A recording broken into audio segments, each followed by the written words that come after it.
In the places of the numerous cuts inflicted on him by his opponent, areas of infection were visible. The colossal 8100th level also increased the effects of the poison, causing limbs to go numb and tissues to die off. But suddenly, he reactivated his infinite awakening ability, and the effects of the poisons no longer affected him. It was the perfect time to launch his attack. Suddenly, the gates of hell appeared in the sky. Out of these gates crawled multitudes of creatures known as Wazawai. With stunning speed, they trampled humanity. It seemed that this was the beginning of the end. However, humanity continued to resist. During the invasion, each human gained their own level and new skills that gave them the ability to fight on equal footing with the Wazawai. The world survived, and now the value of each person was determined according to their level and skills. Among all the owners of the new skills, there were 10 strongest, nicknamed the Numbers. They were heroes who had saved mankind more than once and hoped for the whole world in the new reality. The boy looked up at a high-rise building with a picture of the Numbers team. He dreamed that one day he would stand in line with these heroes. However, at the moment, his wish was nothing more than a fantasy. This kid's name is Koigami Hiroya, and he was one of those saved by the heroic Numbers. From that moment on, the kid gave himself his word that one day he would join this team to save humanity from monsters. However, the reality was much harsher. Now every person's strength could be safely tracked. And while the strong people became more and more successful and visible, the weak ones became more and more miserable. Hiroya was one of those unlucky ones. It had already been 6 years since his level had risen to the 8th level. A person with such a low level at such an age was completely useless in the new world where everyone had their own superpowers. The sudden deafening roar of a siren interrupted the guy's thoughts. The announcement of the monster invasion took many people by surprise. In the middle of the street, a girl who was frightened by the loud sound was crying. The mother tried to calm her daughter, assuring her that the heroes would surely come to their aid. Suddenly, huge clawed paws appeared in the space behind the backs of the frightened people. In the next second, a huge monster burst out and rushed towards the people. Turning towards the monster, Hiroya heard cries for help coming from there. Without thinking for a second, he rushed towards the defenseless people without thinking of the consequences. With his arms out to the sides and his body trembling, he blocked the monster's path. His gaze was filled with terror. The monster opened its mouth and let out a furious roar. The frightened guy was ready for anything, just to have any strength to fight this giant at this moment. However, in the next second, the silhouette of the hero who had used his ability appeared in front of him. It was so unexpected that Hiroya barely had time to even get a glimpse of it. Still, the long hair and blue suit made this hero too recognizable even at this speed. This was Seika Inui, a member of the Numbers and one of the strongest people in humanity. And for Hiroya, it was also a man he admired endlessly. 6 years ago, the city was attacked by a monster called a special Wazawai. Even the awakened people couldn't resist fighting him. Many died in the unequal battle. At the time of this battle, the boy was only 11 years old. By a terrible coincidence, he found himself in the very epicenter of events. Hiroya remembered few details from that day, but he saw perfectly how the Numbers of that time fought this Wazawai. Among the top heroes fighting that day was Seika Inoue. Thanks to numerical superiority and teamwork, the humans were getting closer to defeating the monster. Then Hiroya noticed the creature looking in his direction more and more often. Suddenly, the special Wazawai abruptly stepped out of the fight and rushed towards the kid. That was the last thing he remembered from the fight. The kid woke up in the arms of one of the heroes. Inoue said that the battle was over and that the worst was over. Later, Hiroya learned the name of his savior, who immediately became an idol for the guy. A woman's shrieking screams made him wake up and look around. The crowd gathered on the street was gazing longingly at their hero, who had once again saved the city. One of the female fans rushed towards Inuit, knocking the already lost protagonist off his feet. When he came to his senses, the guy thought that although the popularity of the 10 members was enormous, he also had something to say to his idol. Hiroya jumped to his feet abruptly and picking up his notebook with notes on how to enter the Numbers, called out to the hero. Hearing his name, he looked at the kid in surprise. The boy in a trembling voice began to say that he had been trying for years to become as strong, but he had failed. Without interrupting his admirer, the hero calmly listened to his problems. At the end of his long monologue, the guy shouted that he wanted to become one of the number.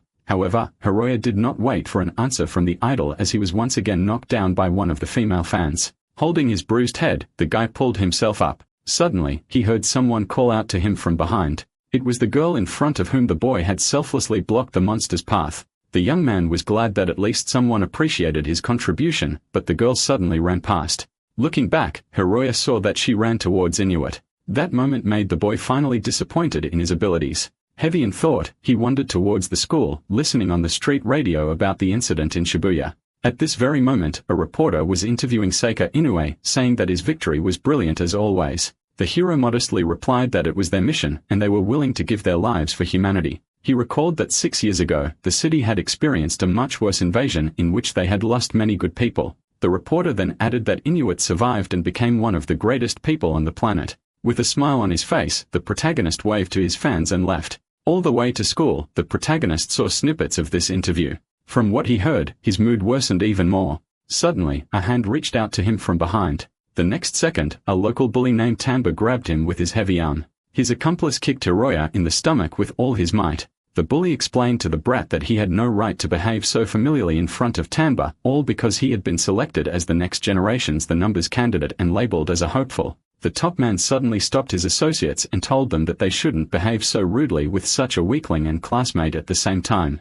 Hiroya remembered that his classmate had become the youngest record holder for Wazawai killed. To the protagonist, his level was unattainable. Tamba told the boy that he wanted to go bowling with his friends. He fearfully replied that he couldn't skip school today. The bullies laughed and shouted that there had been some misunderstanding. With an angry look at the victim, Tamba asked if Hiroya could borrow him some money for this entertainment. The kid embarrassedly reminded him that those never paid him back the money he borrowed.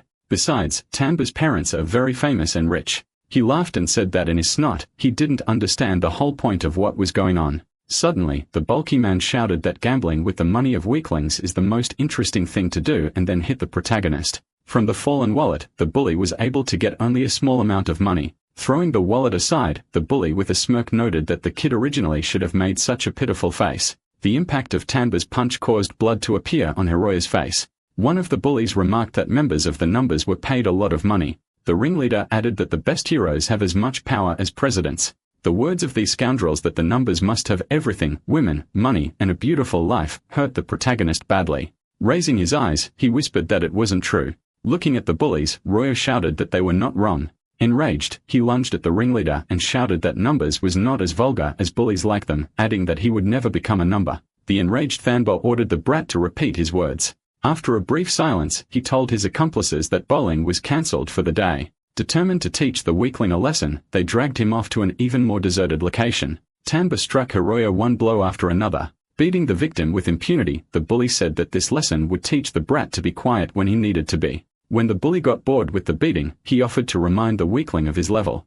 Ryoja Tamba was one of the strongest heroes who had ever lived with an incredible 2500th level for his age. He reminded the beaten kid that he could easily break him in half if he wanted to. In addition, the thug has one of the most effective and interesting abilities, Pocket. With this ability, Tamba can appropriate anything and use it by taking it in and taking it out. With a smirk, he offered the weakling a chance to experience the effects of this ability on himself. The huge creature lunged towards Hiroya, who immediately rushed to run away. Tamba shouted at the victim that he should run faster if he didn't want to be eaten. Hiroya accidentally tripped over the pit and fell, hitting his face on the concrete with all his might. The entity immediately gripped the guy's leg tightly and lifted him high and above the ground. It then slammed the victim sharply to the ground, raising a huge cloud of dust. When the dust cleared, the protagonist looked at the place of the bite and could not believe his eyes. Then his body was pierced by a sharp pain, and he screamed violently. The hooligans could not understand what they had to do with this brat. Tamba offered to save the protagonist if he said that he was just attacked by a small monster.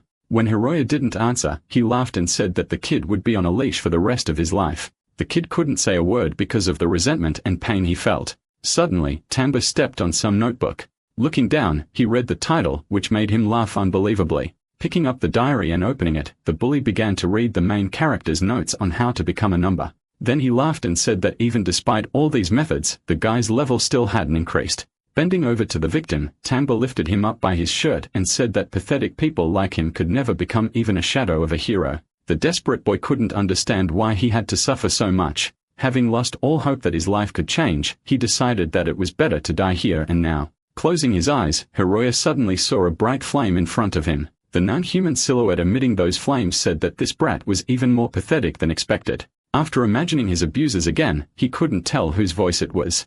When Hiroya saw that the world had stopped, he was surprised that he could still hear someone since he was supposed to be dead. The strange voice suddenly added that people die from rather trivial things. Hiroya asked the creature what it was. The silhouette replied that its name was Mugen. The entity was surprised that the guy had forgotten what happened 6 years ago since that was when they first met. Hiroya remembered that it was this particular Wazawai that had defeated Seika Inoue, but the monster suddenly replied that he had never been defeated and had spent all those 6 years in the guy's body. A surprised Hiroya asked how that was possible. Mugen replied that after exhausting his powers, he tried to steal the body of a man who was nearby at the time. Coincidentally, the only suitable person in the vicinity was the 11-year-old Hiroya, but something went wrong during the attempted absorption. He himself was absorbed by some weakling. All these years, the monster was disgusted to watch his human shell degenerate.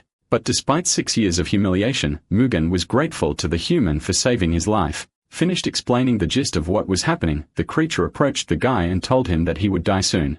Hiroya seemed to have already accepted his fate. Suddenly, the monster asked the guy why he thought his life had been thrown away like spent garbage. With no response, he said that it was all about the weakness of the protagonist. Continuing to press Hiroya, Mugen suggested that the boy was ready to kill those guys in that spot. The demon then suggested that the protagonist should taste that power for the first and last time in his life. Unexpectedly, he said that this was not the ending he wanted at all, and the power he had desired all his life, he would like to channel for the benefit of others. Hiroya didn't want the power for the sake of revenge, but wanted to be able to help for the sake of all mankind. Yet the boy could no longer affect the fusion process. The bullies were still standing over the body of the protagonist when suddenly an incredible amount of energy burst out of him. For all three of them, what happened was a complete surprise. The puddles of blood left behind after the incident suddenly rose into the air as well. In the next instant, the still recently dead brat was standing in front of the bullies.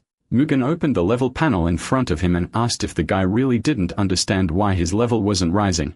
After that, he immediately smashed the panel, laughing angrily to the entire room. The demon then stated that, in fact, Hiroya's level was rising in the opposite direction. The shards of the level panel showed the number of infinity. Gaining full control of the body, the monster could finally examine it. The bullies who couldn't realize what they were facing couldn't believe that this weakling was still alive. Examining his hands, Mugen came to the conclusion that, as expected, the human body was very weak. Pressing his middle finger a little harder than usual, he easily broke it. While the accomplices laughed, not realizing what was going on, the ringleader carefully watched the strange actions of the weakling, who should be dead by now. Finally angry, the monster whispered to the little bastards that they had better try not to die too quickly. Meanwhile, in the city, life went on as usual. Inoue was greeted at the office by the receptionist, who confirmed that there were no casualties in the defense of the city, and the job was done perfectly as always. The hero said that he was lucky that the scene was close and one shouldn't relax in any case. Seeing that Inoue was thinking about something, the girl asked what was wrong. The hero replied that he met the guy he saved during the incident 6 years ago. Suddenly, he disappointedly said that he had done something bad and it should have been brought up earlier. A moment later, the hero felt an extreme pressure. An aura of such incredible power scared the hell out of him. He jumped up sharply from his chair and began to go through all the possible variants of what had happened. To his great regret, Inoue came to the conclusion that a calamity-class monster had awakened somewhere. At the same time, upon hearing the offensive nickname, one of the bullies pounced on Hiroya. Activating his ability on the move, he shouted that he didn't want to hear such nonsense from such a brat. In the next instant, he threw a powerful punch that suddenly missed its target. At the same moment, the bully's body was covered with dozens of small cuts on all sides. Without standing on his feet for even a second, the bully's breathless body fell to the ground. Mugen shrieked in delight that he had missed the sound of bones breaking for 6 whole years. At the sight of what had happened, Tanba became extremely nervous. This monster no longer looked like the brat they had been beating up. To the leader's surprise, his second accomplice was not impressed. Standing up in a fighting stance, he activated his ability. Shouting insults in the direction of his opponent, he attacked him. From the hands of the bully to the side of the protagonist flew out barbs that wrapped around his body, but barely had he rejoiced that he had grabbed his opponent. His ability was suddenly deactivated. It happened so quickly that the bully didn't even have time to react to the hand brought up to his forehead. The very next instant, a powerful snap shattered his head and threw him far away. After the second accomplice had been taken out, the demon shouted with relish that this was too boring.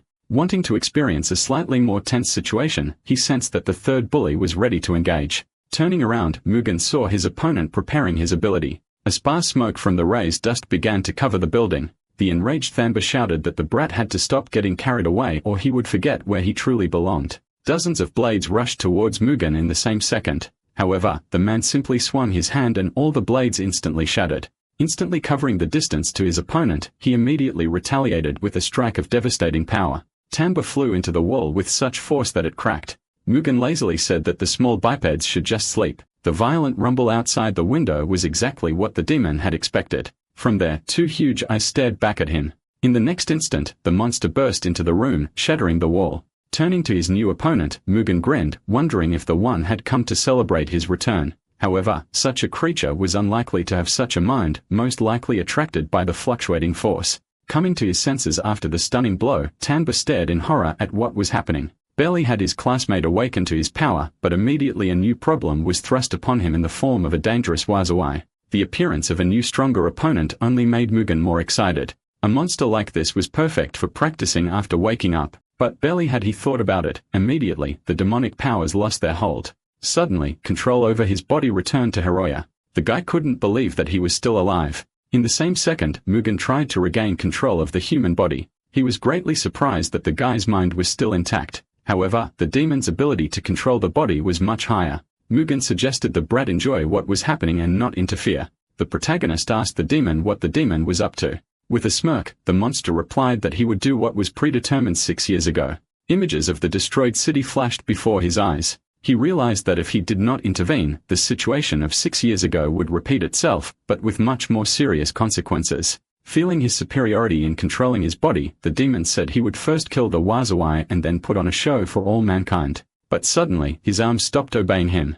He felt something trying to take control of his body. Hiroya gathered his last efforts to regain control of his own body. Such powerful resistance came as a complete surprise to Mugen. Having lived in the guy's body for 6 years, he had assumed it would go quite easily. However, Hiroya had once again trapped the demon spirit inside the body. Upon waking up, the guy looked around his body in surprise. He still couldn't believe that he had succeeded in subduing such a powerful demon, but now there was a much bigger problem right in front of him in the form of another physically real monster. Mugen shouted nervously that the kid had to do something or he would die. The monster offered Hiroya to voluntarily give up control of his body for the duration of this fight. At the same moment, the monster opposite went on the attack. The guy dodged the first blow from the huge tentacles with amazing agility. For himself, it was a great surprise. He felt Mugen's influence making him move much faster and more agile. The demon realized that the guy was somehow using some of his power. After a few more successes at the gate, Hiroya decided to counterattack and threw a Wazawai strike. Then he thought he could handle even such a powerful monster, but suddenly one of the tentacles grabbed the guy's leg. The grip was too strong, and it was impossible to do anything.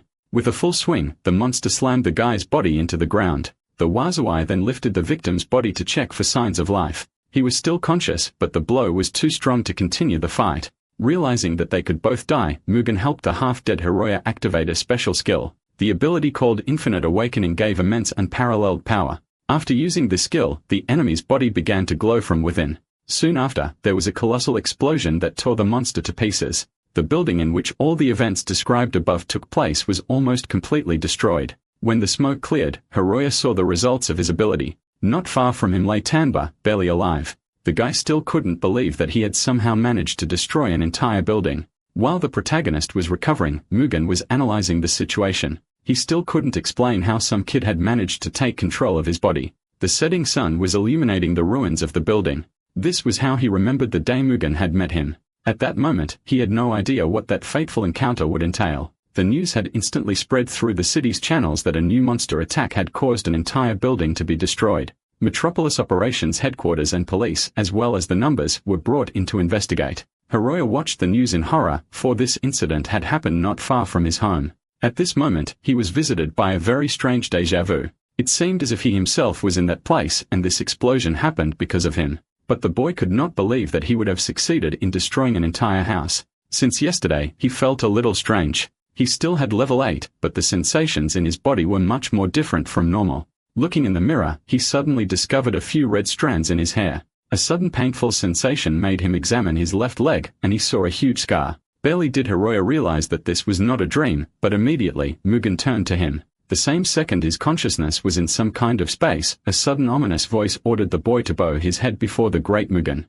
However, the demon himself said that the man would not be able to interfere with his plans. Without thinking, the boy asked what exactly Mugen wanted to achieve by staying in his body. The monster replied that he saw no point in answering human questions. Instead of answering, he tried to get into the guy's subconscious. In it, he saw the memories of his coming 6 years ago. The protagonist fell to his knees, unable to relive those memories again. He realized that the creature was trying to get inside his head, and all it reeked of was chaos and destruction. Still, Hiroya wasn't going to go along with the monster and do what it wanted. He told the demon that he couldn't get rid of him that easily. The monster replied that the guy was right, and Mugen didn't understand why his body had been absorbed by someone like him. But the demon understood perfectly well that if the guy dies, the body will go to him. After these words, the protagonist was convinced that he definitely couldn't trust this creature with his life. Mugen grinned and added that he assumed it wouldn't take too long.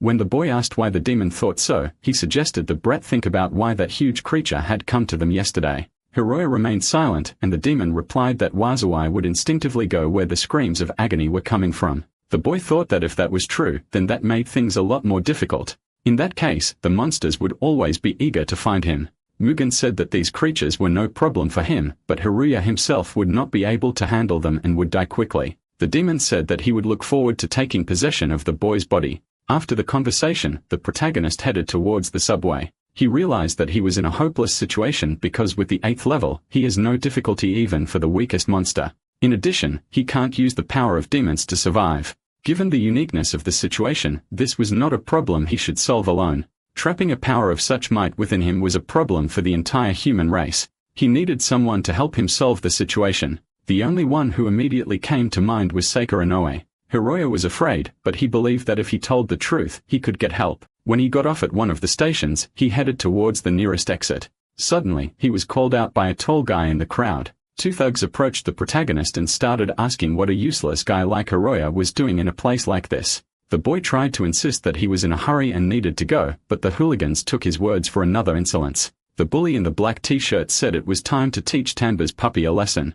Before the protagonist had time to realize it, he immediately received a powerful blow with a fist in the face. To the great surprise of the guy, he felt absolutely no pain from the blow, but the bully immediately grabbed his arm and began to scream that it was very painful. Seeing that his friend's hand was bloody, the second bully attacked Hiroya. The frightened boy put his hands out in front of him and suddenly pushed his assailant away with all his might. The push was so powerful that the bully flew off the platform and straight onto the tracks. Surprised by his new strength, Hiroya asked the bully if he was hurt. Before he could finish his question, a huge monster suddenly burst out of the tunnel. The bully, who was lying on the tracks, only had time to think that he was dead. At that moment, the protagonist realized that the demon was not lying and the monsters really came for him. He deftly jumped aside while managing to grab his assailant. Both guys fell onto the platform, saving themselves from the monster that flew past. Hiroya once again noted that such movements he makes on the level of reflexes. When he looked at his reflection, he realized that it was probably not his doing. The huge monster, meanwhile, loomed over its victims. The lad looked at the creature in horror, unsure if he could give it an equal fight. In a moment, he was distracted by a woman's hoarse scream from the other side of the platform. It appeared that several other similar creatures had already managed to climb onto the platform and attack the humans. Suddenly, Mugen's voice from inside said that these creatures had come for him. The Wazawai attacked one person after another, leaving them no chance. Hiroya stood at a loss, remembering his level, and didn't know what to do. If he wanted to save people, he would have to make up his mind and use the power of Wazawai. The table with his stats started to crack and emit a red glow once again. At this point, the guy decided that it didn't matter if the power was granted by the heavens or monsters as long as using it would help save people. The protagonist once again managed to activate the Infinite Awakening ability. Having regained that very power, the guy accepted that it was his power. With a furious rage, he attacked the first creature he saw. The monster that had nearly eaten one of the girls on the platform was taken out of the fight with one precise blow. Realizing that he couldn't survive in an unequal fight without Mugen's help, he decided that he would simply steal his power. With great speed, Roya swept across the entire station, killing every monster in his path. The people didn't even have time to realize what had happened. Many of them were already on the verge of death. The guy had already stopped and the shattered bodies of the monsters were still falling. Mugen was surprised that the kid had once again dared to use his power. Having finished the fight in a matter of seconds, Hiroya stopped and looked at his hands in horror. Such colossal power he had never even dreamed of. When he came to his senses, he heard the voice of the girl he had saved in the first place. She thanked him for saving her life. Then one by one, people ran up to their savior and asked him if he was a ranker. The bullies who had been miraculously saved in the carnage looked at the boy in surprise. This was how Hiroya saved many human lives with his own hands for the first time. Knowing that from now on, he would always be useful to society, the boy headed for the exit. Now he will not let the demon do what he wants it to do. At the same time, one of the patients in the city hospital was much more irritable than usual. The same name kept coming from his room. It was Tanba, the guy who miraculously survived the collapse of that building. He kept repeating the protagonist's name relentlessly, spelling that he would never forgive him. Suddenly, a nurse entered his room and said he had a visitor. The kid angrily replied that he had already said that he wanted to be alone in the near future. However, the unexpected visitor replied that talking to the nurses who cared for you should be more gentle. That visitor was Seika Inoue. The young man was shocked when he saw one of the members of the numbers. The hero asked Tamba if his wounds were healing well, as it was rare for anyone to survive battles with Wazawai of this level. The boy noticed that there was also a girl standing next to the hero who was also from the top 10. So the situation was much more serious than he had realized. Inoue explained that the numbers were currently investigating the case against the unknown person who was able to kill that monster. At this moment, the wounded bully remembered how the person he was humiliating had easily dealt with such a strong monster. He was terribly angry at that brat and didn't know what to do. Deciding that the numbers knew nothing about the incident anyway, Tamba pointed to himself and said that he had personally killed that Wazawai. He then added loudly that he thought he deserved to be part of the top 10. The bully couldn't believe that he had been saved by some pathetic little brat who had gotten his powers out of nowhere. Inoue carefully studied the behavior and emotions of the interviewee and drew certain conclusions. His obviously unstable emotional state spoke volumes about his prospects. Smiling, Inoue said that the young man needed to heal his wounds first. Deciding that this was not an indirect refusal to accept him into the team, Tamba asked the heroes not to leave and to listen to him. The pair distanced themselves from the chamber, after which the girl said that this guy was a total blunder in the hero's training system and she would break him in one fell swoop. Her interlocutor chuckled and said that, actually, this youngster was identified as a hopeful. The girl scornfully said that in that case, the days of this world were numbered. Inoue also remarked that another guy had survived the incident. The girl asked who went to look for him. The hero replied that the fast-growing number 13 had gone to him. The companion asked if this was normal, to which she received the answer that if the enemy has a high rank, one should be prepared for it. The hero chosen to search for the surviving child was moving towards the high tower. That man's name was Kusanagi K. The area around this tall building was very crowded. This was also the place where the protagonist arrived. This was the headquarters of the Ranker Association. Any information about Wazawai could be found here. At different times, every ranker in Japan was sure to come here. And also here was the base of the top 10 rankers in the world, nicknamed the Numbers.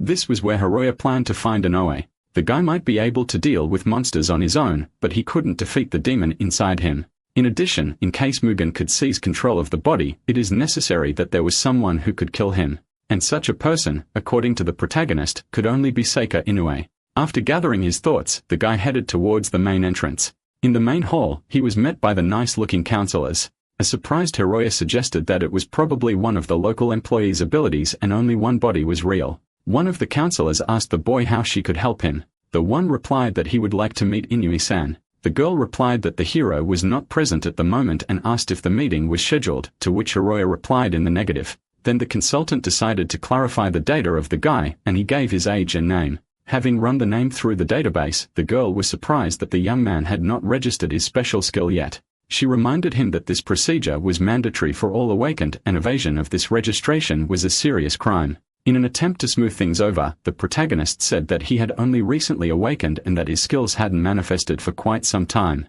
The counselor said that it wasn't a problem and asked the guy to register his skill and asked if he wanted to register as a ranker. The girl asked the guy to put his hand on the scanner and also said she was about to talk about all things ranker related. Meanwhile, Mugen was pensively looking at what was going on around him. The whole thing was boring him. At the moment when the monster was just thinking everyone standing here wasn't worth a grain of rice, an interesting person appeared from behind. The protagonist, who was busy registering his skill, didn't immediately notice such a strong aura. The counselor, meanwhile, was telling him that registering as a ranker allows a person to gain their own rank, which increases with killing a Wazawai. She also reminded that the top 10 rankers get placed under the Numbers team whose members have the opportunity to receive the best rewards and honors. The girl continued to talk about the benefits of the rankers, but Hiroya wasn't listening to her as attentively anymore. He had originally come here to deal with the demon inside him, but now he had the opportunity to become what he had originally wanted to be. It remained to be seen if it was possible to do so with such a powerful entity sitting inside of you. The problem was also that working as a ranker could expose Mugen. After passing the background check, the registration was successfully completed and Hiroya officially became a ranker. The panel with his personal stats should have now been updated, including the appearance of the skill names. However, despite officially registering as a ranker, the skill name never appeared. It was the first time the girl encountered such a situation, but suggested that it might have been a server error. In turn, the protagonist was unspeakably happy that there was a dash in his style. Otherwise, it could have exposed the monster inside him. The counselor said that due to the uniqueness of the error, further confirmation was required. Hiroya barely had time to get nervous. However, suddenly, someone called out to him from behind. An unfamiliar voice called out his name, which was even stranger in this situation. The person standing behind him had used his ability right in a crowded place without warning. With a powerful blast of his aura, he threw the people standing around him off. The protagonist prepared to repel the attacks, but he realized that the forces were too unequal. He didn't understand what was happening, and it was doubly pressuring him. The man opposite stood silently looking at the guy. Suddenly, he asked if Hiroya could be the one. The people crowded around quickly recognized this man as Kusanagi K, one of the most famous rankers. He was one of the 20 strongest fighters against the Wazawai, and many called him a complete lunatic. Realizing that a fight between the rankers was about to break out against the rules, people hurriedly began to scatter. Hiroya asked his opponent what he was up to and reminded him that it was dangerous to do such things in public. K only smirked and said that he had heard as if the boy was stronger than him. Those words put the protagonist in a stupor. He didn't realize who could say such a thing about him. A few hours before, K, sitting in a bar, irritably asked his interlocutor why he had called him. When he didn't get an answer from him, he asked again if he had finally decided to have a fair fight. Inoue replied that this was not about their personal relationship. K was about to leave when his colleague offered him a glass of milk at his expense. Without thinking long, the rancher said he would leave after he had a drink. Getting to the point, Inuit said he needed to meet a guy who had survived an encounter with a very strong Wazawai. When asked by K what was so special about this kid, Inuit said that he felt a fluctuation of power the moment the creature appeared, which meant that if this particular brat had defeated that Wazawai, he might be even stronger than K. Inoue wanted to find out everything about that brat, so he sent one of his best to this task. When asked by his colleague if they could fight, Inoue replied that he could act on the situation. Finishing his glass of milk, K reminded his interlocutor that he was still eager to fight him. Inuit grinned and said that when the time came, he would be ready to accept the challenge. And now there stood before him this brat who, according to his counterpart, had defeated the powerful Wazawai. K saw his opponent's extremely modest performance and remarked that this could not be true. At this point, Roya experienced extreme tension as if he was being read like an open book. None of the bullies who had clamped him in the back alley would even come close to matching the aura level of this man. Realizing that talking would get him nowhere, K decided to take action. He used one of his abilities on the protagonist who successfully dodged it. The guy angrily demanded that it all stop and stated that he had no intentions of fighting anyone. K reacted without emotion and said that in that case, Hiroya would have to try to stop him. Dodging more and more attacks, the protagonist didn't know what he should do. He realized that if he received any damage, in that case, the demon's powers might suddenly awaken. From the looks of it, K did not want to stop under any circumstances. By inflicting more and more powerful attacks, he forced the protagonist to move faster and faster. K was eager for the guy to unleash his true power. Being in his body without Mugen's help, it was increasingly difficult for the protagonist to fend off the attacks. Suddenly, Hiroya felt someone behind him. It was a child who had inexplicably ended up in the hall. Hiroya stepped between the child and K and blocked his ability without difficulty. The light from the blocked strike spread for several blocks around the building. The smoke cleared, and K stood the same stance he had originally stood. In front of him, covering the child with his body, stood Hiroya. As number 13 had originally assumed, this young man's rank was clearly above the 8th rank. Outraged that the protagonist was attacking a defenseless child, Hiroya demanded to stop this buffoonery to announce his demands. The enraged protagonist reminded him that this power was for fighting monsters.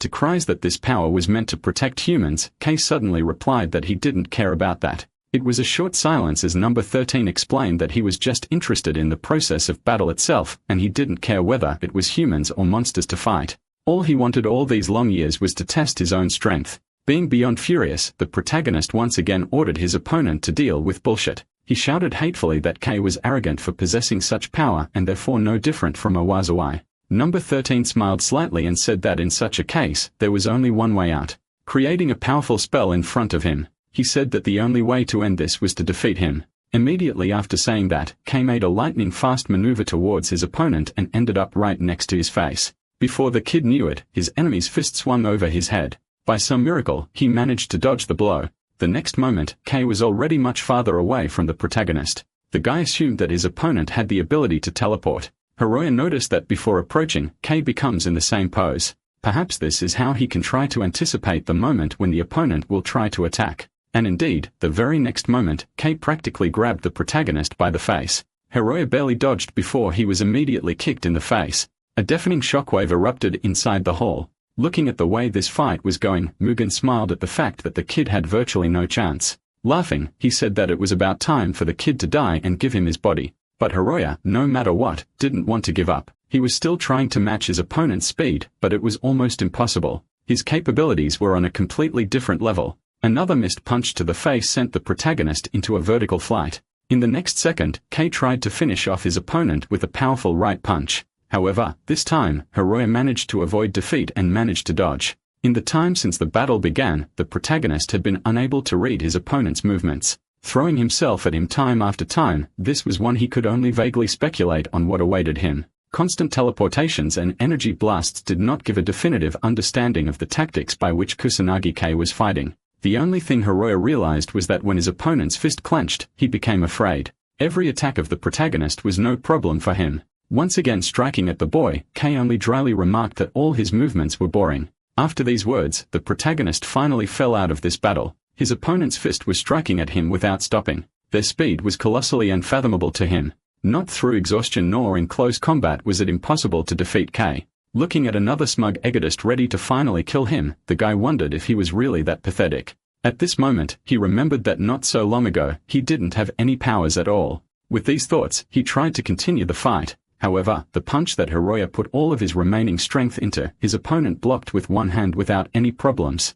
Looking calmly into his opponent's eyes, Kei said that the brat was still at level 0. Number 13's free hand created another blob of energy. With a glance at it, the protagonist finally realized that he had lost. The final blow was delivered directly into Hiroya's uncovered torso. The brightest glow from that strike once again illuminated the nearby neighborhoods. Without even looking at the devastation caused by his blow, Kei turned around and said that Inuit had tricked him again. Number 13 was barely about to leave, but the very next moment, he caught an aura of incredible power. That power was coming from the man he had just knocked out. Turning around, Kei looked in the direction where the voice was coming from with a frightened look. The terrifying something that had taken over Hiroya's body was sneering at the fact that the kid had lost control of his body and handed it over to him once again. They looked at each other again.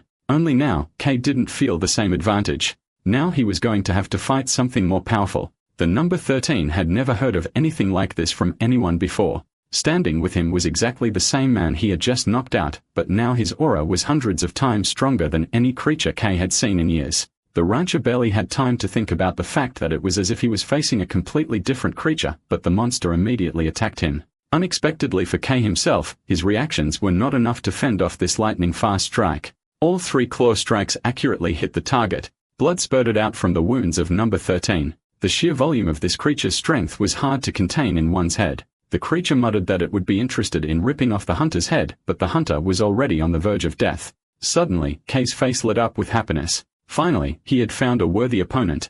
At the same second, he made a powerful lunge in an attempt to hit his opponent, but he easily dodged it. Mugen said with a smirk that he had recognized Kei's ability long ago. As he dodged more and more attacks from the number 13, he suggested that his ability was called compression. Continuing his attacks, Kei said that his opponent had guessed, and his ability is indeed called compression. That's when he prepared his attack and mouthed that there would be no impact, but it would just hurt. The monster seemed completely unwilling to dodge the attacks. Kei attempted his strongest attack. However, the creature did not even budge. Completely ignoring the effects of the attack, Mugen noted that the ability was quite interesting. Then a moment, he performed his lightning attack, adding that they, the Wazawai, do not have similar abilities. The fact that the man called himself a monster confused Kei completely, and he was unable to parry the blow.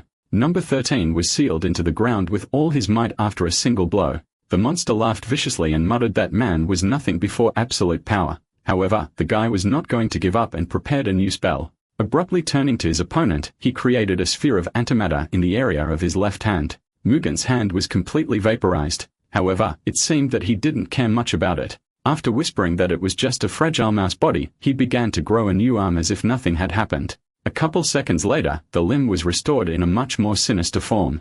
Number 13 had never seen anything like it in his entire career. He couldn't even imagine any human being having the ability to regenerate severed limbs. It was most likely not a human being, but something else. Unable to follow his opponent's actions, Kei let himself be grabbed by his shirt. As if something weightless, the monster swung his opponent around and then threw him as hard as he could into the wall of the building. Lying in the middle of the rubble, Kei couldn't understand how anyone could be so strong. Then gathering his last strength, he decided to use his decisive trump card. It was an ability called Absolute Domination Shrine. Such a scenario made the demon even more excited, and he rushed into battle with renewed vigor. To the outside observers, it seemed that an entire city could be destroyed during the battle of these two. The rivals rushed towards each other with renewed vigor. Many of the people watching the battle demanded that they stop, and at the moment when the battle was about to enter a new phase, someone from the crowd suddenly rushed towards the fighters. The girl from the reception saw this person and could not believe her eyes. The opponents had already almost clashed in another round of battle. The next moment, there was a huge explosion, which shook the walls of neighboring buildings. However, when the smoke cleared, everyone saw Seika Inoue standing between the opponents. Moments before the collision, he managed to block the blows of both fighters. Mugen and Kei stopped and looked in the direction Inoue had come from. There stood the strongest members of the numbers team. But even though one of the numbers had intervened in the fight, Kei still couldn't calm down and was eager to fight on. Suddenly, the same girl appeared next to his head and said that the battle was over. She was supported by Inuit as well, saying that it was time to stop breaking the rules and ruining people's lives. Suddenly, Mugen turned his attention to himself. Saying that it had been a long time since they had seen each other, he reminded them that the battle was still not over. As he prepared for battle, the monster suggested, as he had 6 years ago, that he would blow the entire city into small splinters. But suddenly, his control over his body abruptly weakened. At that moment, the protagonist's subconscious mind regained control of his body, and the aggression waned. Once again retreating into the bowels of his subconscious, Mugen said that this body was simply disgusting. Upon waking up, the first thing the protagonist did was rejoice that he was able to defeat this monster again. He almost fell to the ground without strength, but he was backed up by Inuit in time. The hero examined the boy's body. His features seemed familiar to him. A recent incident surfaced in his memories when some crybaby had asked to take him to 10. Taking the child in his arms, he headed away from the recent battlefield. Just then, he was called out by Kei and told that it was his prey. Inoue ordered the number 13 to step aside in a harsh tone, explaining that his team was taking over the treatment of this child. In response to his interlocutor's indignant look, Inoue reminded him that he only wanted to know if this kid was their ally or not. The number just reminded that Kei had just broken the law, to which the latter replied that he didn't care. Inoue responded to another rudeness by reminding him that it's long past time to pick a side you're fighting for. Hiroya came to his senses sitting on a chair in some dark room. Immediately, he realized that there was no way to move as his hands were bound and his neck was tied to the chair. A voice behind him suddenly asked him how he was sleeping. Recognizing his idol standing behind him, the kid got excited and introduced himself. Instead of returning greetings, Inoue suddenly started listing the accusations that were attributed to the protagonist. The other members of the 10 were also standing next to him, who simply remained silent. The sudden verdict for the violation sounded like thunder. Numbers was sentencing Koigami Hiroya to death. Suddenly, the guy felt a whiff of someone's aura from behind him. He realized that it looked like this wasn't a joke, and no one was going to listen to him. In the same instant, a huge skeleton figure with an equally huge scythe appeared behind his back. Inoue muttered that the sentence would be carried out here and now. After looking at the skeleton, the guy realized that it was controlled by that man in the cloak and goggles from the top 10 strongest rankers. The protagonist asked not to kill him, but that ranker only coldly replied that he was doing what he was told. Hiroya looked on in horror as death was imminently approaching. He seemed to be the only one who understood what would happen if he was killed. Knowing that the demon inside would take over his body as soon as he died, Hiroya asked Inuit to give him a chance to speak. However, he seemed to have already made his final decision and was not going to change it. Seconds before the execution of the sentence, the protagonist managed to blurt out that there was an essence inside him. But no sooner had he finished speaking than the skeleton with a scythe struck a swift blow. Some time passed and the guy opened his eyes. Then he realized that the skeleton had only cut the chain connecting his neck to the back of the chair. Moreover, his hands were also untied, and he himself was completely unharmed. At this moment, Inoue coldly said that it was just as he thought. He apologized to the young man and said that he only wanted to hear the whole truth from his mouth. The number pointed at the protagonist and said that all the destructive actions performed by that child were actually done because of the Wazawai sitting inside of him. Inoue then looked into the camera and asked if they really still wanted to carry out the death sentence. After a short silence, the voice replied that the government trusted the numbers to do it. But if they made a mistake, Inuit would personally be punished as the leader. The hero fully agreed and promised that there would be no failure. The government representative also reminded that they are allocating huge budgets to fight Wazawai, and the hero's task is to cleanse this world of monsters as soon as possible. Inoue bowed respectfully and said that his team is working on it.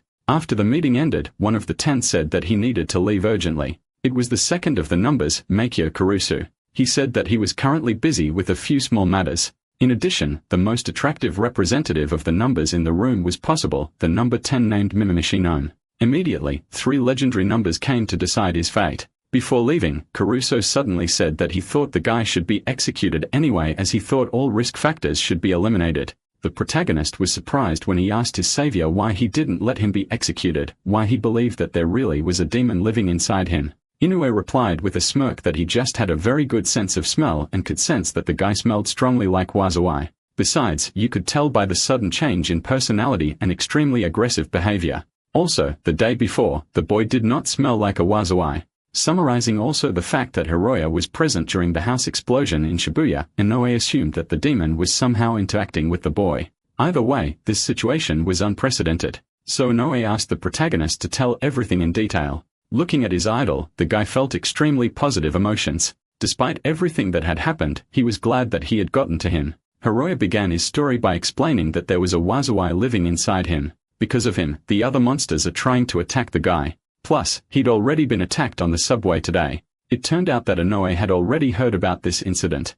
At this point, Roya seriously wondered if he should continue to tell him. After gathering his thoughts, he decided to tell everything from beginning to end. But at that moment, their conversation was interrupted by a deafening roar behind Inuit. Behind him stood a man in a pink jacket, and in front of him lay the corpse of one of the wazawai. The blonde man grinned as he said hello to Inuit and asked him since when did their town become a hangout for monsters. He annoyedly noted that he had killed at least 3 similar wazawai on his way here. Not bothering to listen to his acquaintance's arguments, the blonde immediately noted that he continued to feel the presence of monsters in this room. He looked angrily at the protagonist, realizing that the smell was coming from him. In the next instant, he delivered a crushing blow to Hiroya's stomach. The guy, who was totally unprepared for this turn of events, almost died. Inoue fearfully rushed towards the child while his acquaintance continued to walk to the side. The number leader yelled at his co-worker in a rage, calling him by the name Teo. The latter, in turn, approached the groaning kid and said that the kid really looked like a human up close. The protagonist recognized the man named Kazuki Teo, who was number 4, in that evil look.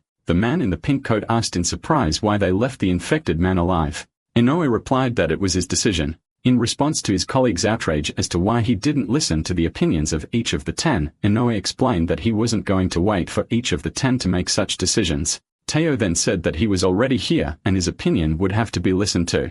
Without giving his leader a second thought, Teo activated the death sentence ability. The blonde man then shouted in rage that this wazawi brat should die right now. The protagonist didn't have time to react to this outburst and immediately an explosion occurred. Opening his eyes, the guy saw that Inoue had knocked Teo to the ground and said that the decision had already been made. In a rage, number 4 brushed his coworker off and told him not to look down on him. He contemptuously accused Inuit of making decisions in his own mind without consulting anyone for a long time now. Inuit, in turn, reminded his friend that their main goal was to destroy the wazawai and restore peaceful order. He pointed to the main character and said that people like him who were able to commiserate with monsters are invaluable. At the end, Inoue added that they should be the light that will save all living things. However, Teo could not be appeased, saying that such a weak and worthless person could not be the one to save the world. Suddenly, Hiroya said that he realized that he was not a valuable member of society, but now a strong wazawai has possessed his body and he doesn't know what might happen soon. That's why he came here to solve this problem. After that, the guy asked his idol to fulfill one request of his. Hiroya wanted Inuit to kill him in case his body was suddenly possessed by a demon again. Such a very bold request from a 17-year-old boy struck the leader of the 10 to the core. He stroked the child's head and said that the words he had spoken now made him a truly strong man.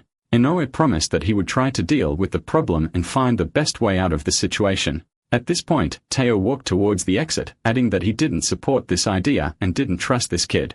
Number 4's stance was unchanged. Only if all the wazawai died would humanity have a peaceful future. After mentally seeing his colleague off, Inuit turned to Hiroya, telling him that he would have to realize the bitter truth. From that moment on, life for the boy changed into before and after. There was no way to go back to his old life. Now he was starting to work side by side with numbers. At first, Hiroya thought this was exactly what he had dreamed of. But then he remembered what the numbers' attitude towards him had been. Inoue said that the guy was going to have a very hard time, which would be hard for him to get used to. But in order to brighten up his life somehow, Inoue thought of changing the guy's image a little. After a while, the protagonist changed into a new uniform. It was the official uniform of the Number Association issued for candidates. Suddenly, Inoue remembered that during their recent meeting, Hiroya had asked him how to become a number. The number leader explained that he was not in that position because he had worked hard. Still, he holds the best score in terms of wazawai killed and people saved. Therefore, in order to make it to the top 10, Hiroya must prove himself useful to humanity.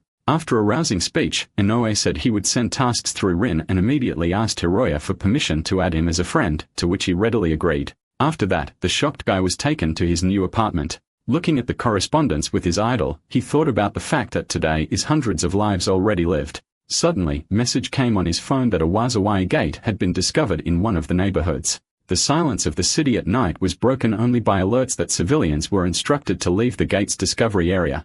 With 17 minutes to go before the creatures invaded, the protagonist was the first to arrive on the scene. Representatives of the higher classes of monsters can be detected even before the invasion begins. In such cases, the hunter's task was to destroy the gate creatures as soon as possible. It was supposed to be easy for two people to accomplish this task, especially when your partner is a number 4. Hiroya was greatly startled to learn that his partner this night would be Teo. Undoubtedly, number 4's character is very difficult, but he was a unique person in his own way. Having left his family in his early college years, he had raised his fortune. And now Teo is not only one of the strongest people in the world, but also one of the most successful people in Japan. Hiroya barely thought of this man with the nickname King of the Night, but immediately the man appeared at the protagonist's back. Coldly, glaring at his partner, Teo warned that for any tardiness, even for a second next time, he would kill the boy. But suddenly out of the blue, number 4 snapped out of his seat and said that he didn't need an excuse to just kill the brat anyway. In a rage, he called his partner a monster.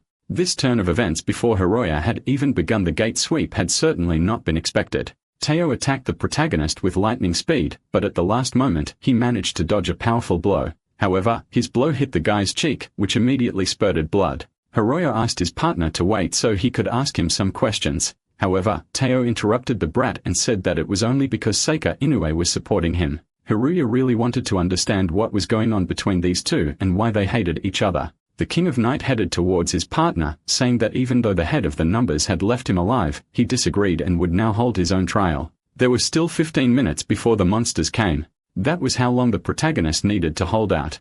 Hiroya stammered at his idol, but Teo immediately shut him up and said that only his rules and no more worked here and now. Time continued to pass slowly. The King of the Night then suggested that it shouldn't take too long to get started. After gathering his thoughts, Hiroya got into a fighting stance and said that he was ready to be an opponent for Teo. Meanwhile, in the number tower, someone was still working. Inoue, who was in contemplation, was also awake. Mimimi, who was passing by, said hello to him and asked why he had sent the two of them on a mission together. She was certain that the boy would not return from the mission alive. Inoue explained his decision by saying that he believed Taiyo was an adult and would not do anything rash. His greatest hope rested on Koigami Hiroya, whose potential, even excluding the effects of the demon's influence, he considered immense. The number leader believed that there was something special lurking inside this guy. At the same time, a fierce battle between the two partners continued in the factory area. Unlike number 13, number 4 was not that fast. However, he was capable of inflicting tremendous damage even from a distance.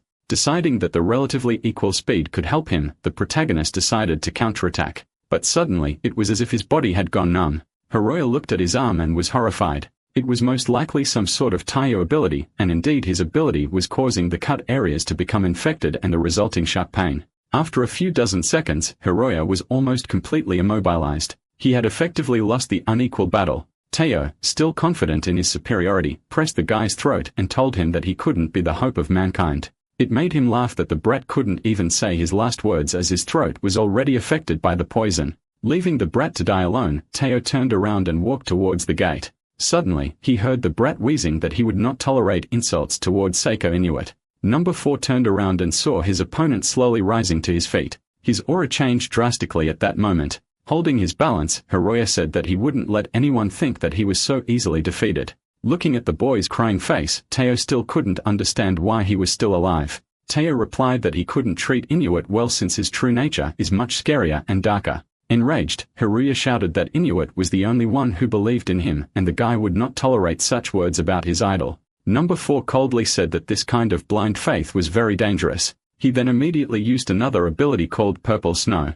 Suddenly, snow of unusual color really began to fall from the sky. But before the protagonist knew it, dead birds began to fall to the ground after the beautiful snowflakes. The sound of crows falling dead frightened the guy. Looking up into the sky again, he realized that the snow was poisonous.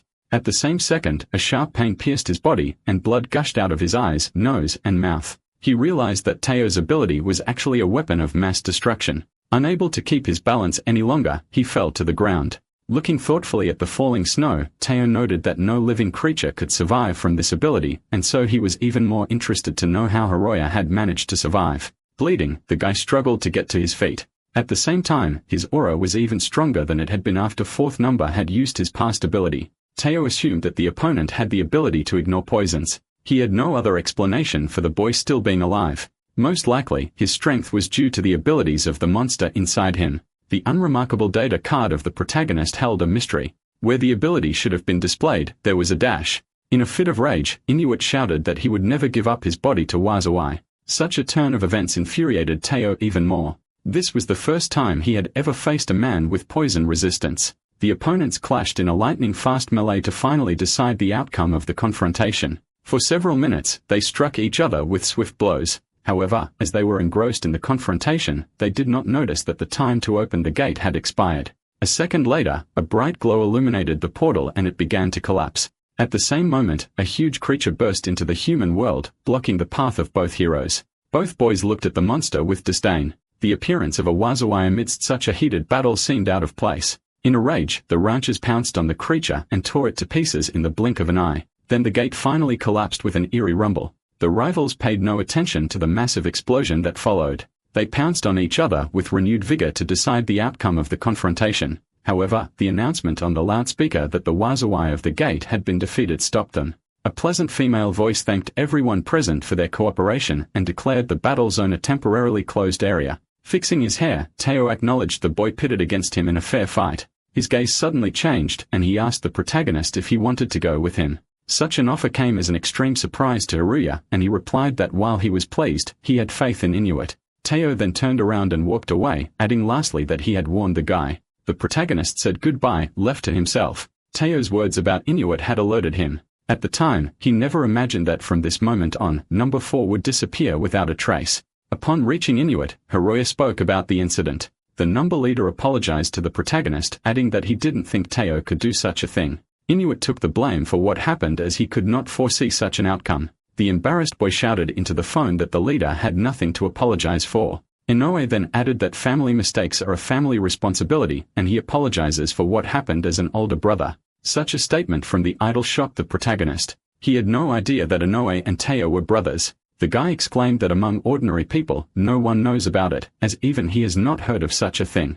Inoue confirmed Hiroya's speculation by saying that they did not divulge it. He then asked if Teo had said something about him. At that moment, the protagonist froze. He remembered Teo's words about Inuit's dark nature perfectly. Hiroya realized that he couldn't fully trust every person in this world, especially those he had known personally for a couple of days. So the guy decided to lie, saying that Teo hadn't mentioned anything specific. Inoue said he understood that perfectly and added that they had successfully completed the mission anyway. Then he suggested the guy to go back to the head office as soon as possible. The next day, Hiroya went to his school for the first time in a long time. It seemed to him that he hadn't been here in a long time. Earlier in the morning, Inoue had suggested that the boy go to school. To Hiroya's concerns about being attacked by Wazawai during this time, he replied that he had to say goodbye to the school because of his new assignment. He asked his secretary named Shizuka to inform the protagonist if there was a sudden monster attack. After that, the number leader suggested that the guy should enjoy his last day at school properly. Royo was very nervous because he didn't have any good memories of his schooling. Suddenly, a loud voice called the protagonist from behind him. He turned around and saw the powerful figure of Principal Okabe towering over him. The boy's eyes flashed back to the bad memories of how this terrible man had humiliated him throughout his schooling. Now Principal Okabe was once again looking at Hiroya with an evil gaze. The boy was already starting to make excuses for his few days of absence, anticipating another beating. But suddenly, the principal smilingly patted the protagonist on the shoulder and said that a couple of extra absences were not a problem for the school's pride. Such an abrupt change in the principal's tone made the boy very wary. Suddenly, he heard several girls in the crowd enthusiastically pointing their fingers in his direction, saying that he was that legendary number candidate named Koigami Hiroya. Hiroya was finally at a loss for words when someone in the crowd recognized him as the man who had defeated Wazawai during the recent incident. He immediately opened the first news site he could find on his phone and saw himself on the front page. His appearance at the school caused quite a stir. Questions about numbers and his involvement in that battle were pouring in from all sides. From all sides, he was catching rapturous glances and people were watching every word he said. Suddenly, a tall blonde man in a red jacket appeared in the crowd and pushed his way straight to the protagonist. This bulky man was one of Tanba's gang members. In response to another insult, Hiroya nervously said that he had heard that Tanba was hospitalized. Unexpectedly, the bully said that he was not interested in the fate of their leader. Moreover, he called the protagonist an incredible guy. The bully whispered that he was a big fan of Mimimishino and asked the boy to get her autograph at the first opportunity. Hiroya said that he had already seen her in real life, which made the crowd incredibly excited. Looking at the enthusiastic looks of the school students, the guy couldn't believe what was happening. It turns out that school can still be interesting and fun. The last day gave him a storm of emotions and unforgettable moments. Sitting outside on his lunch break, Hiroya thought about how happy he was with his current situation. For a moment, he even thought that he would miss this place. The guy realized that he would never be able to return to this time again, and that made him sad. Before he knew it, a large car rammed into the school playground fence. When the dust cleared, Hiroya looked at the driver in surprise. It was Inoue-san's secretary who said that she had been instructed to rush the protagonist to the Number Association headquarters. Quickly putting Hiroya into the car, Shizuka turned around and sped off towards the city center. The remaining classmates of the protagonist's classmates on the wrecked lot stared after him with rapt attention. Within minutes, they quickly crossed several dozen blocks and raced to the headquarters. Inoue was already waiting for them there. With a smile on his face, he asked Hiroya how his last day of school was. However, the guy was barely conscious after such a fast ride performed by Shizuka. Upon regaining consciousness, he cheerfully said that he had never received so much attention. He supposed it was only possible after he defeated that Wazawai. Inoue smiled and said that the boy was being negative as always, explaining that he would consider it all due to his strength in such a situation. Devoutly looking into his idol's eyes, Hiroya repeated after him that it was all thanks to his powers. After that, Inoue said that the boy would continue to accompany Nomi on missions. He explained that each of the top rankers had their own weakness and the guy would have endless problems. After explaining the situation, he clarified to the protagonist if he could accept it. They are at their wits' end. The guy said he was ready for anything. Then Inoue asked his secretary to tell more details about the incident that happened recently. The girl explained that she would have to give a little introduction to the topic first. Taking the diagram in her hands, she explained that monsters use gates to move from their world to the human world. As with data transfer, it takes longer for stronger monsters to move. Looking at the boy's face, she asked why he was laughing. Hiroya explained that he was very amused by the scheme. Shizuka then nervously shouted that it was time for the boy to grow up and concentrate on the matter at hand. After that, she continued to explain. Thus, the high-grade gate displays a counter until the Wazewise movement ends. When it ends, the monster appears. The girl then explained that a strange gate had recently opened in Yokohama. They were nicknamed the gate that produces nothing. After they appeared, high-ranking rankers were sent there to guard the surrounding area and wait for the monsters to appear. However, no one ever emerged from the gate, and they asked the staff to continue watching them. After a while, the gate suddenly collapsed. But instead of Wazawai, something called black mist came out. When asked by the guy what the fog was, Inoue explained that it made radio communication difficult and reduced visibility within its radius. Since there had been no similar situations yet and the effects of the fog were not fully understood, it was decided to increase the number of ranches surrounding the area. The guy was tasked to go into the area, help evacuate the employees, seal the gate. Just when the protagonist thought it was simply impossible to do so, he heard someone's voice from behind him. Turning around, Hiroya saw a man with blood spurting from his mouth. It was a wounded man, barely able to stand on his feet. Barely able to string a few words together, he turned to Inuit. Raising his head, the unknown man said that he was now killed by the Wazawai permanently and would no longer be able to help humanity. Taking a few more steps around the office, he collapsed, wheezing that another number would have to be assigned to the current mission. Panicked, Hiroya rushed towards the man, recognizing him as one of the numbers named Seisake. Not knowing what to do, the boy turned to his idol and shouted that they must help this man. However, Inoue's gaze at that moment was full of shame. When the shouting subsided, he told his colleague that he should stop acting like a child and reminded him that it was pointless to fight assignments in this way. After those words, Sasaki took a deep breath. Turning around to the injured man, Ryo saw the man calmly rise to his feet. At the same second, the plaster on his arms cracked and fell apart. Throwing his crutch on his shoulder, Sasaki replied to number one that it hurt him to hear that. Suddenly, approached the protagonist and asked who he was, noting that he hadn't seen him here before. Before the guy could answer, his interlocutor's face once again portrayed a grimace of pain. He fell to the floor again and started saying that it hurt him to think, to stand, and even to sit. Not understanding what was going on here, the protagonist replied that his name was Koigami Hiroya. In response, Sasaki indifferently replied that he had heard about some kid who had caused such a ruckus in the association. He then turned to Inuit and asked him to give him a referral to Yokohama so that he could deal with the trouble quickly. Number 1 accepted his colleague's offer and assigned him to this mission. But then Inuit added that in addition to closing the gate, he would have to take Hiroya with him and train him as an instructor. Such a complication of the task was not in Seisaki's plans. Overwhelmed with despair, he shouted across the room. Seisaki exclaimed that he hadn't signed up for something like this and didn't want to do such an annoying task. Inoue tried to calm his colleague down by saying that briefing candidates was part of the numbers duties. Startled, Sasaki shouted that his least favorite word was decision, as he didn't want to think for himself unnecessarily. Lying on the floor, he continued to beat hysterically and shouted that he was annoyed by the whole thing. This kind of antics of one of the strongest people in the world finally made Hiroya realize that these people are not all right in the head. After a while, a helicopter flew out from the headquarters of the Yokohama Side Ranker Association. The fog-covered city came into view. He shouted to his partner that he could see the place where the fog was coming from. Learning, the guy saw a number beating hysterically, screaming that he was afraid of heights because of aerophobia. Fainting relentlessly, Sasaki shouted that such flights were discrimination against number. After a few hysterical screams, he finally passed out. The boy glanced nervously at the numbers and became convinced that this rancher was not all right mentally. After a while, the helicopter dropped the heroes off near the fog. The protagonist stated that this something looked very ominous from the outside, and he wondered what was going on inside. Remembering that they need to seal the gate, the guy turned to his partner and asked him how to do it. However, the latter was once again hysterical on the ground, screaming that he was suffering from muscle pain, malnutrition, and skull depression at times like this. Leaving the sharply panicked number on a nearby bench, Hiroya decided to walk through the fog alone. Realizing that his partner had left him no choice, the boy wondered why he was still one of numbers. Hiroya looked nervously towards the fog and wondered if he could make it on his own. After gathering his thoughts, the guy decided that for the sake of Inuit, who believed in him, he would do anything.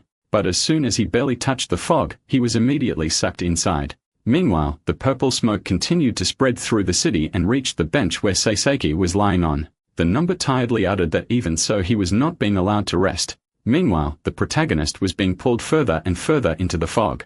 After a while, he was thrown into a dark shroud. Visibility around him was about zero, and it was impossible to see what part of the city he was in. Hiroya assumed that the forward teams were probably also pulled into this fog in a similar fashion. Just when he thought he might be able to find them here, he was immediately attacked by something. Abruptly stepping aside, the guy tried to get a good look at his opponent. However, to his great surprise, instead of an opponent, Royo saw several hands reaching for him directly from the fog. What he saw made him think that this fog was one big wazowai. The protagonist realized that he was in for a tough battle and activated his infinite awakening ability. He successfully dodged several times from being hit by the misty hands. After waiting for the right moment, Hiroya tried to attack the creature, but suddenly, his hand slipped through the mist. The dispersed entity began to form new limbs. The guy realized that he wouldn't be able to do damage with simple attacks. As he pondered on what he could do, suddenly, a monster strike caught up with him. Hiroya had no trouble blocking the blow, which was incredibly powerful. But before he knew it, he was grabbed by another hand in the same second.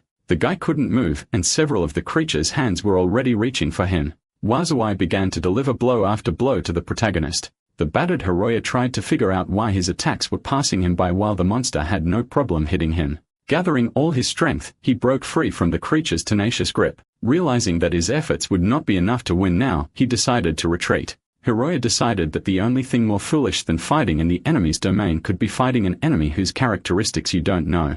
With these thoughts, he accelerated towards the exit. Lying on the bench, Sasaki sensed that the boy had decided to run away. He figured the one must have some kind of plan. As he hid behind one of the houses, the protagonist saw hands flying past. This meant that the creature was looking for him. Besides the fact that the monster could see in such darkness, Royo assumed that the Wazowai had a main body somewhere controlling those hands. Trying to search the depths of his memory for some information, the guy remembered reading a book about all Wazowai once. It described the story of how one of the rankers encountered a liquid monster, later called a slime. Such creatures could control water and attack with it. Hiroya remembered that ranker had used a rather risky method to defeat the slime.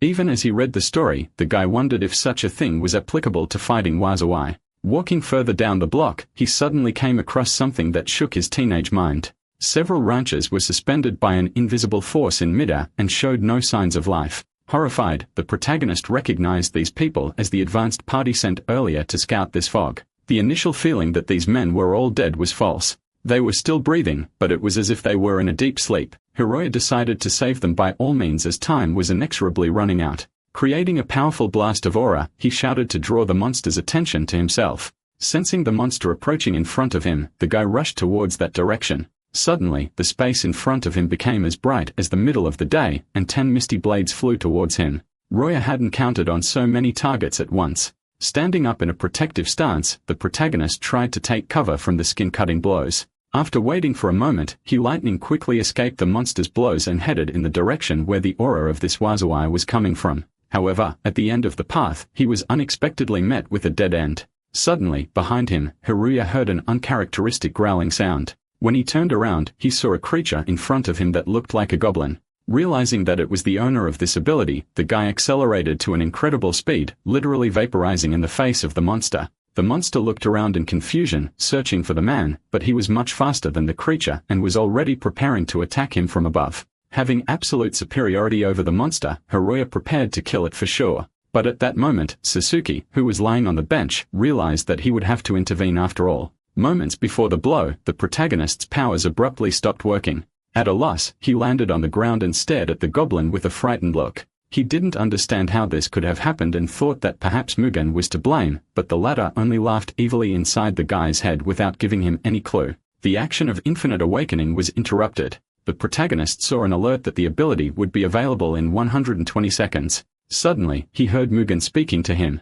Laughing evilly, the demon said that you couldn't use his power like water. Stretching lazily, Sasaki frustratedly pointed out that the guy without the skill wouldn't last long. Covering his hand from the sun, he called the boy an idiot. Meanwhile, the goblin looked questioningly at the hero who had almost killed him. Realizing that something had happened to the boy, he began to dance with happiness. Now there was nothing to stop him from finishing off that annoying brat. Looking at the monster's face, the guy realized that he was going to do something about it. In the same instant, a dark vortex surrounded him. In the flashes of purple flames, someone's claws appeared. A few seconds later, a huge monster loomed over the defenseless Roya. With a frightened look at the huge monster, he realized that the goblin had transformed into a new entity. Wazawai immediately dealt the protagonist a devastating blow. The creature's fist slammed into Roya's face, knocking him to the ground. Barely unconscious, the boy raised his head to look at the table indicating the ability. There was still a long time before Infinite Awakening could be reactivated. Hiroya had already decided that he had lost this battle as a light flashed brightly ahead. The protagonist saw Sasaki rushing to his aid. He ran to his aid as fast as he could, but realized that he was running out of time. In the next second, the monster's powerful energy beam pierced through the protagonist's body. Bleeding, Roya fell to the ground in front of the monster's feet. At the same instant, the Infinite Awakening ability was activated again. A sign appeared above the main character's body indicating the missing skill. Seeing this, Sasaki finally decided that he was too late. But suddenly, a bright column of blue flame erupted into the sky from the almost lifeless body of the young man. In a matter of moments, the wound, a huge hole in his body, was gone. It made Sasaki tense up. He had never seen anything like this before. The guy who seemed to be dead until a short while ago suddenly opened his eyes and began to breathe. Rolling over, he leaned his hands on the ground and greedily gulped air with his mouth. What he saw startled Numbers more than a little. In a trembling voice, he asked his ward if he was all right. The boy raised his head in surprise and saw Sasaki in front of him. Looking at the potential Numbers candidate, Sasaki realized that he didn't even realize that his body had been pierced. Then he realized what Inoe's plan was. The perplexed monster, meanwhile, continued to loom over the people. Despite all of Hiroya's warnings, Sasaki didn't even budge the moment the Wazawai tried to attack him. It was then that the protagonist saw a brightly colored object in his mentor's hand that looked like a key. Holding out the key directly in front of him, Sasuke cast a spell. In the same second, a keyhole-like seal was placed on the huge monster. Turning around, Sasuke walked away from the place, adding that if you forget to lock the door, you'll break your life. The protagonist looked fearfully at the creature that seemed to freeze in place. The number indifferently explained that he had frozen the creature and it would not move until he wanted it to. A surprised Hiroya was ordered by his mentor to destroy the creature. Stopping, Sasaki suddenly asked the boy what gave him the idea to look for the main body in the fog. The main character explained that he had already read about all the famous Wazawai and how to defeat them. The example of a hero from the past who had done his best to destroy a previously unknown monster had encouraged him.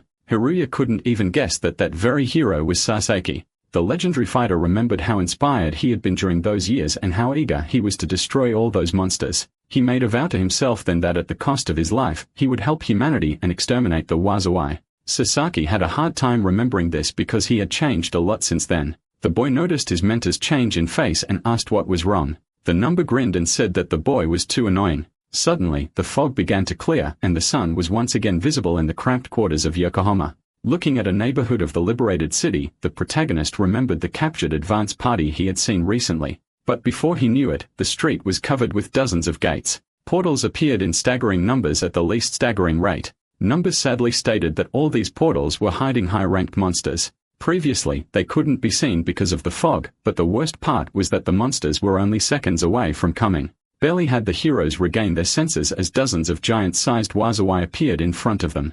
They had originally not counted on such a large number of high-class monsters. Unexpectedly, Hiroya Sasaki sighed heavily and said that he was getting too annoyed by all this. He prepared to use his ability, which looked much stronger this time. In the next instant, a powerful blast of aura enveloped Sasaki. It was nothing like Hiroya had expected to see. He was bathed in a bright light from the colossal release of energy. The ability Hiroya had never heard of before was called Sekirin Kaiku. Sasaki told his student that he was just doing it because he was annoyed by the whole thing, so the guy better watch carefully and not blink. Hiroya had never heard of skills being additionally awakened. Rather, his mentor was a truly legendary figure. His appearance made one tremble before him and his aura dazzled with its mere sight. Unwilling to wait for one of the monsters, it directly attacked Sasaki. Seeing this, the protagonist decided to warn his mentor. However, the monster managed to reach the protective aura, after which his body literally vaporized before his eyes. For a moment, there was no trace left of the huge insect. Such a colossal, previously unseen power made the guy afraid.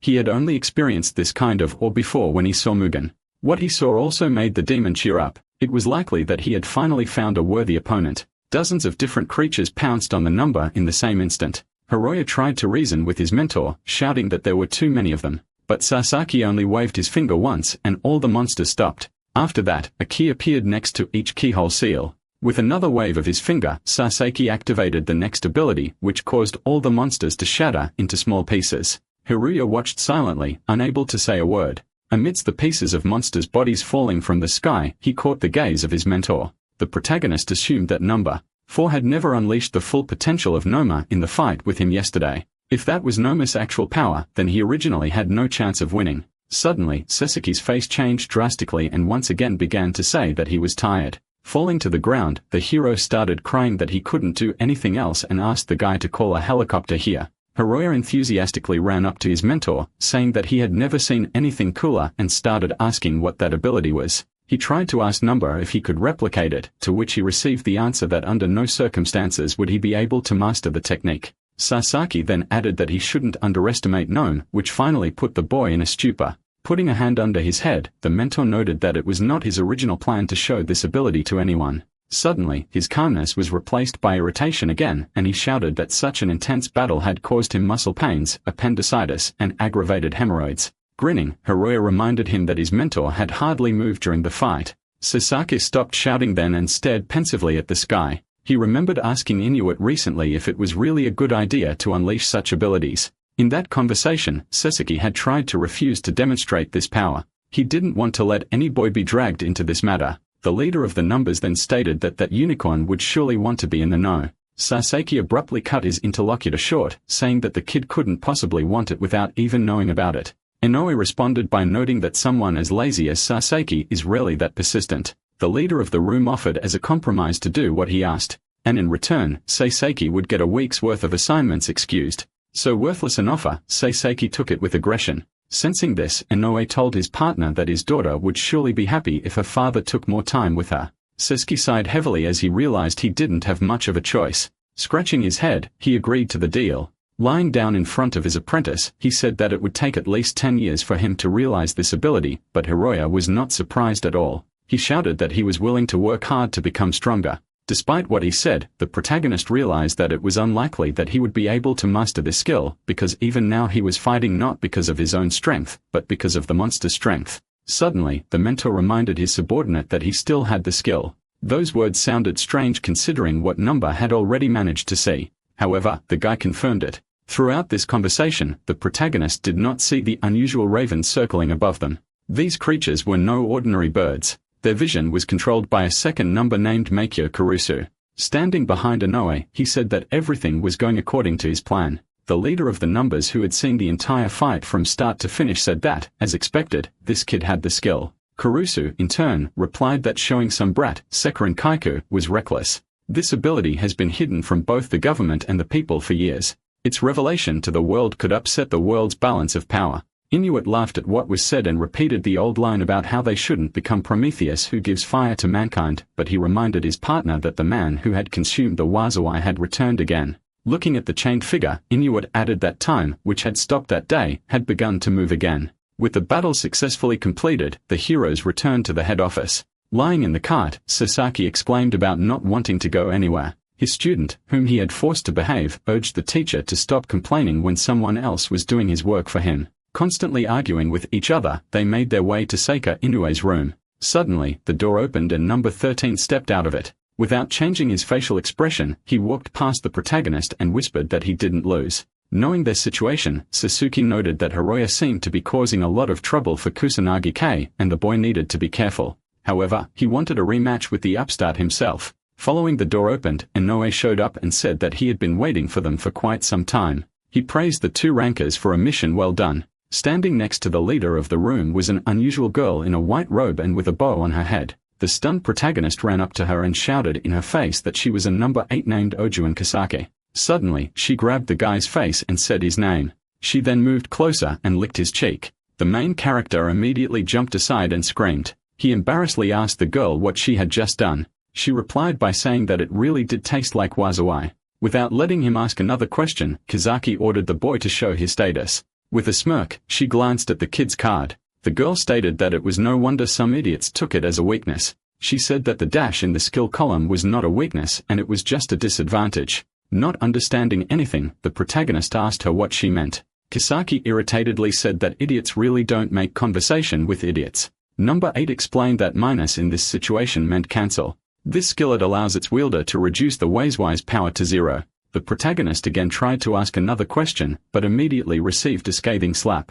When the leader of the numbers said that there must be some way to activate this skill, as an example of its use, it could be a situation in which the wielder of the ability received lethal damage. But the main function of this ability, according to Inoue, was to help suppress the inner demon of the protagonist. Hiroya realized that he had had the skillet all these 6 years and had been using it constantly. It turns out that if all this time he had known about how to use this ability, he could have avoided all this humiliation. The realization of this truth made the guy cry. At that moment, their conversation was interrupted by Kasaki, who said that she didn't like speculation and the guy needed to be dissected to confirm it. Hearing the last word, the guy was scared out of his wits and stepped back again. Before he knew it, a foot suddenly came out of number 8's mouth. The first leg was followed by the second and then the arms. After finishing expelling the entire body, the girl wiped her mouth and said that it was beautiful. Right in the middle of the room lay an exact replica of the main character. Such a horrible ability made the guy scream exhaustedly. In addition, now everyone present could safely see him naked.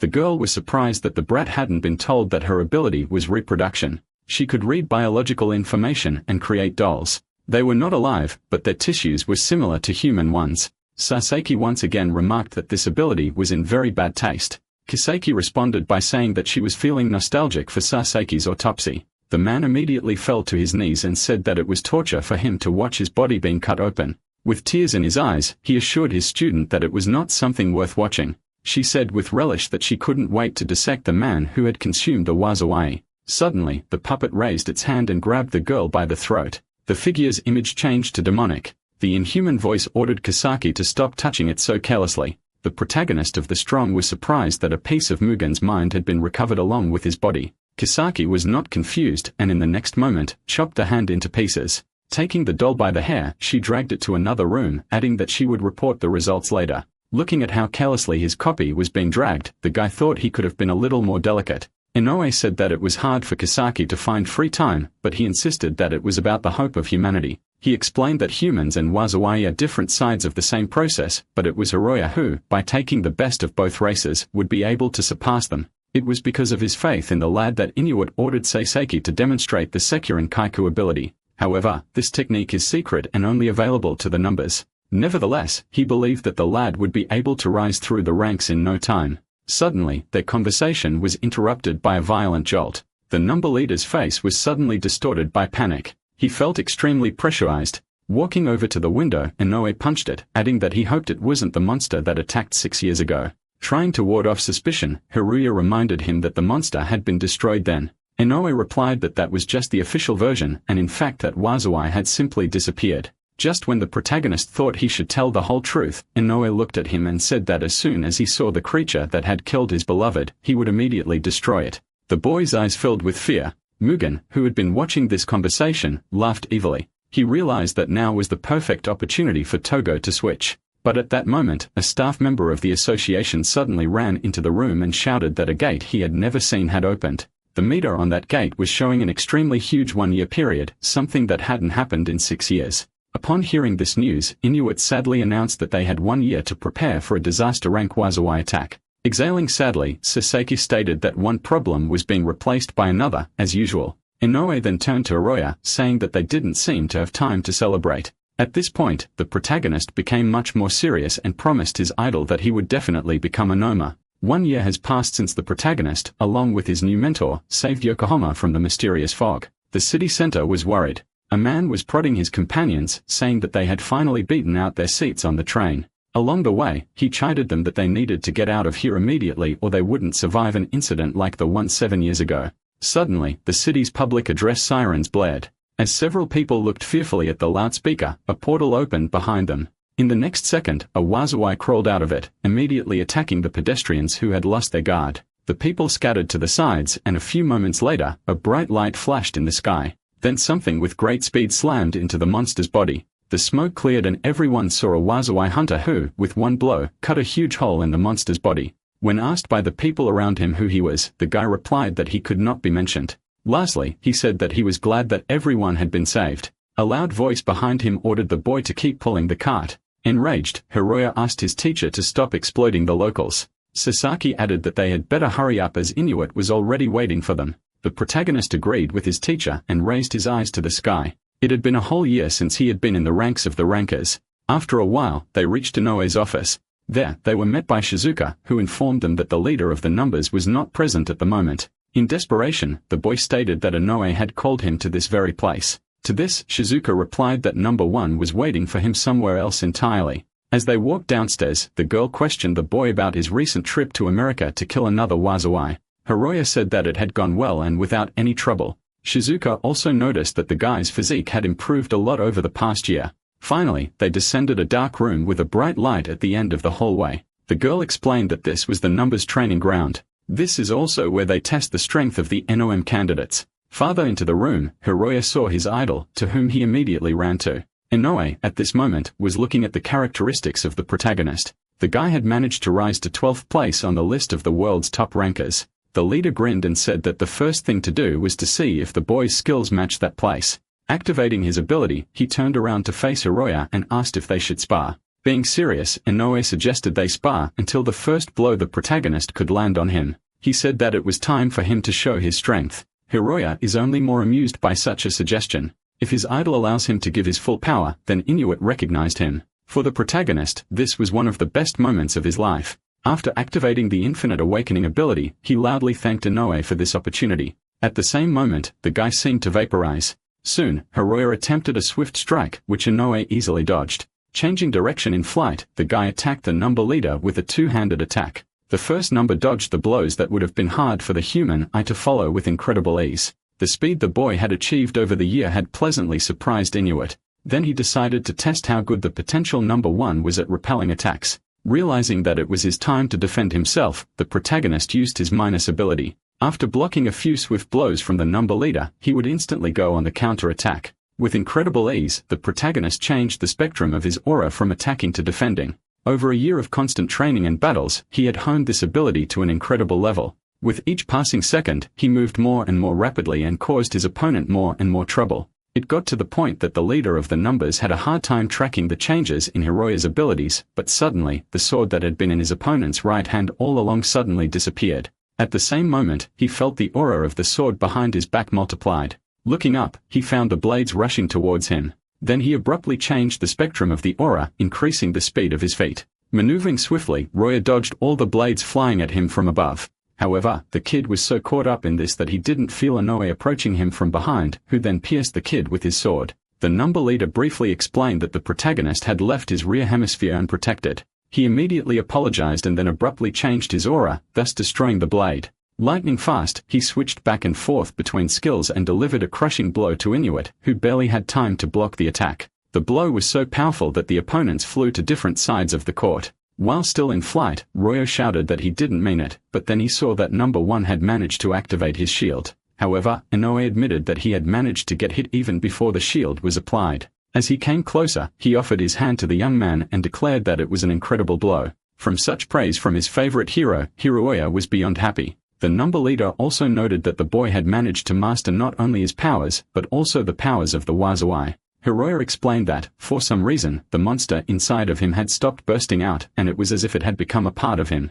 The guy's last words had alarmed Inoue. Kisaki had summoned him earlier and told him that she had learned something interesting about this young man. Upon entering the girl's office, the first thing the number leader noticed was the huge pile of the guy's arms and legs. Kisaki laughed and said it was all doll parts that had been rendered unusable. She offered to take a couple souvenirs to her co-worker, but he declined. Inoue asked her to cut to the chase and tell her about her discovery. To his great dismay, the girl indifferently stated that the boy was no longer human. After a short pause, she succinctly stated that this brat was a Wazawai. Noticing that the teacher had frozen strangely, Roya asked what was wrong. Inoue replied that everything was fine. He decided that there was no cause for concern for now. Stepping aside a bit, Inoue suddenly said that he would really like to know what that demon sitting inside the guy looked like. The protagonist perfectly remembered the words that his idol had said a year earlier. The situation hadn't changed since then. He was not allowed to blabber that the demon that had killed Inoue's lover 7 years ago was sitting inside him. Hiroya replied something inaudible.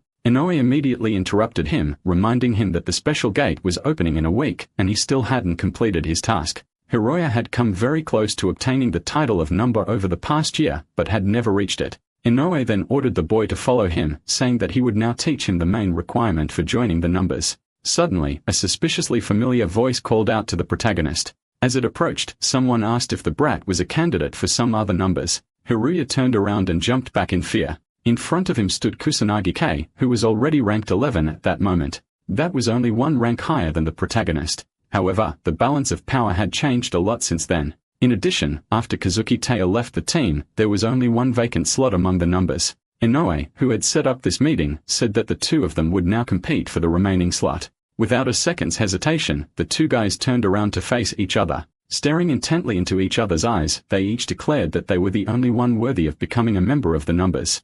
Alright, that's the end of the story. Thanks for watching. See you in the next one.